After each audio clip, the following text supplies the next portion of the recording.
This is Andrew Tucker, and welcome to Andrew Tucker World, aka the Black Lion. What's going on, all my great people? What's going on, all my boxing fans? Canelo Alvarez was in against a very technically sound Cuban fighter. The movement was a little awkward, threw him off balance, threw him off rhythm. Canelo was in front of him, tried to cut off the ring, due to the fact that not too many people know too many things, or when it comes to certain fundamentals and techniques and strategies when it comes to the sport of boxing. They think they know, but motherfuckers don't have a clue. Because if you did, you knew he was moving laterally to his left, laterally to his right. He pivoted at times. He countered at times effectively. Picked his shots, worked off his jab. Canelo Alvarez started to get into a chess match, a technically sound chess match against a pure boxer. So I see why people say he moved and he was circling and trying to frustrate Canelo, and at times not throwing as many shots that he did in the first couple of rounds, where he was outlanding and making Canelo miss. He should have stuck to the game plan. He neglected the game plan, frustrated Canelo, threw him off rhythm, made him at times overcommit. But how strong Canelo is and how powerful he is and how in great shape he was. He keeps coming, a machine, prepared to go 12 if he need to, but prepared, always prepared to give it his all, to give it his best. Canelo was in there against the elite level mover, footwork that was good at moving in and out, close range, mid range. Picked his shots from certain spots, from mid range. Was countering effectively at times in rounds. And I think if he would have stuck to the game plan, he would have defeated Canelo Alvarez. The fact that he no longer overcommit, he's like he abandoned the game plan. He didn't want to do too much, and he didn't want to stick to the game plan. It's because he felt the power of Canelo Alvarez, and the fact that he felt the power of Canelo Alvarez, he neglected the game plan, because the effective aggressiveness, the elusiveness that Canelo started to explode with his power shots. Canelo started to make the necessary adjustments. The shots to the body started to take a toll, slow him down. At times he went into survival mode. But if he would have stuck to the game plan, he would have defeated Canelo Alvarez. But it takes away from how dominant Canelo Alvarez is. No longer respect his power. At first he felt the strength and the force behind the shots. But Canelo Alvarez went warrior mode. He went barbaric mode.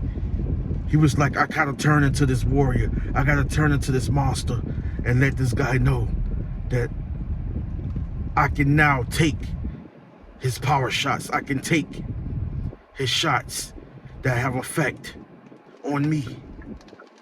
That now I can handle it a lot better. The shots. I can handle his counter shots. I can handle his power shots coming from that's landing his hard left jabs, hard right hands, sneaky left hooks to the body, right hooks to the body, sneaky overhand rights. I can handle these things now. So now it's time to break him. And Canelo did nothing wrong. He was in there against a very slick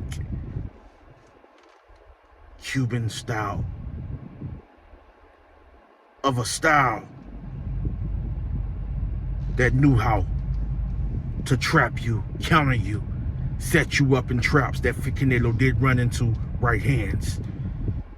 Sneaky counter right hands, counter left hooks, right hooks at times. William Skull